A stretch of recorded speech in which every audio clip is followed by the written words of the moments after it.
Hi అండి. ఈ రోజుతోటి ఆషాఢ మాసం అయిపోయి రేపటి నుంచి శ్రావణ మాసం అయితే ఇంకొచ్చేస్తుంది కదా. శ్రావణ మాసం ఫుల్గా నాన్ వెజ్ అయితే తిననమాట. నేను చాలామంది తినరనుకోండి, నేనైతే 2 ఇయర్స్గా ఫాలో అవుతూ ఉన్నాను. శ్రావణ మాసం తర్వాత తిరుమల శనివారాలు ఇంకా ఇలాగో 2-3 మంత్స్ అయితే కంటిన్యూగా నాన్ వెజ్ అయితే తిననమాట. అందుకని మా వారు నాన్ వెజ్ తినాలనిపిస్తుందని అడిగేసరికి నిన్న సాయంత్రం హోటల్కి అయితే తీసుకెళ్లారనమాట.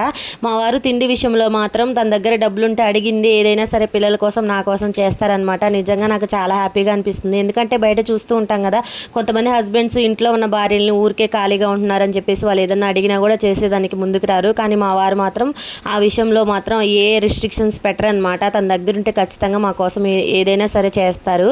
ఇంకా నిన్న హోటల్కి వెళ్ళి తృప్తిగా బిర్యానీ, చికెన్ ఇవన్నీ కూడా తినేసి వచ్చాము. మా పిల్లలు ఇంట్లో ఉంటే అన్నం మేము పెట్టాలి, ఇలా హోటల్కి వెళ్ళామంటే బిర్యానీ లాంటిది అయితే మేము పెడతామన్నా వద్దంటారు, వాళ్ళే తింటారనమాట. అలా ఉంటుంది మా పిల్లలతోటి. మీ ఇంట్లో మీ పిల్లలు కూడా ఇంతనే కమెంట్ చేయండి. వీడియో నచ్చితే లైక్ చేసి ఛానల్ని సబ్స్క్రైబ్ చేయండి.